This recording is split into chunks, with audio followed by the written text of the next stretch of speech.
This is a video for 6.1 integers. In this video, you will learn to understand positive and negative integers and use them to describe real-life situations as well as graph integers on a number line. Positive numbers are numbers greater than 0.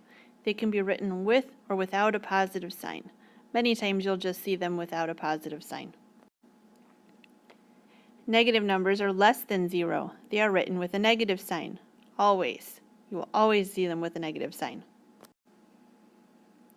Two numbers that are the same distance from 0 on a number line, but on the opposite sides of 0, are called opposites. The opposite of 0 is 0. The opposite of 1 would be negative 1 because 1 is the same distance from 0 as negative 1. Integers are the set of whole numbers and their opposites. So this does not include fractions or decimals. This would include all positive integers and all negative integers. Please keep in mind that 0 is not considered positive or negative. Example 1. Write a positive or negative integer that represents the situation. Part A. A contestant gains 250 points on a game show. The key word here is gains. So the integer that represents this situation is going to be positive 250 or just 250. Part B. Gasoline freezes at 40 degrees below 0.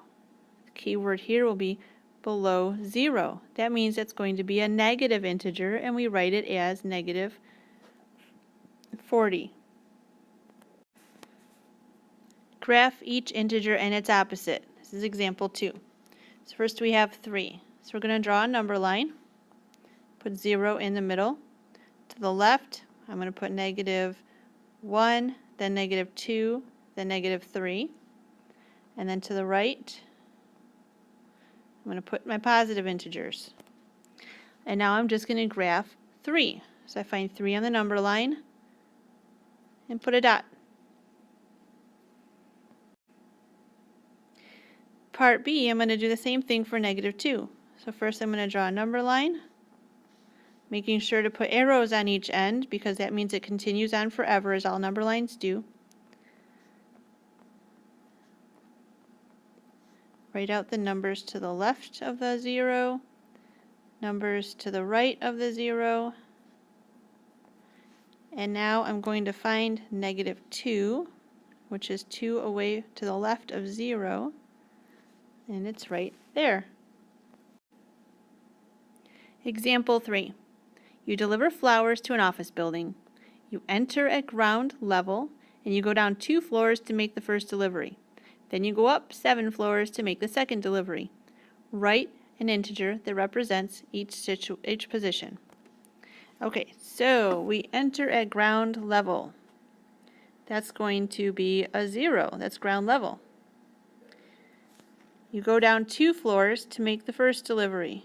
So I'm going to go down 2 floors. That's going to be negative 2. Then I go up 7 floors to make the second delivery. That's going to be plus 7. Part B. Write an integer that represents how you return to ground level. Well, I'm going to use a number line to help me out with this. So I started at 0. Let me put some numbers on here.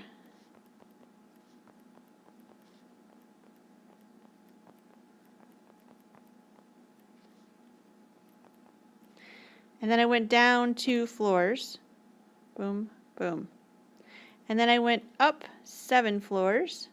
1, 2, 3, 4, 5, 6, 7. So here I am right now. What am I going to have to do to get down to the ground floor again? Well, to get down to the ground floor, I'm going to have to go 1, 2, 3, 4, 5 floors down.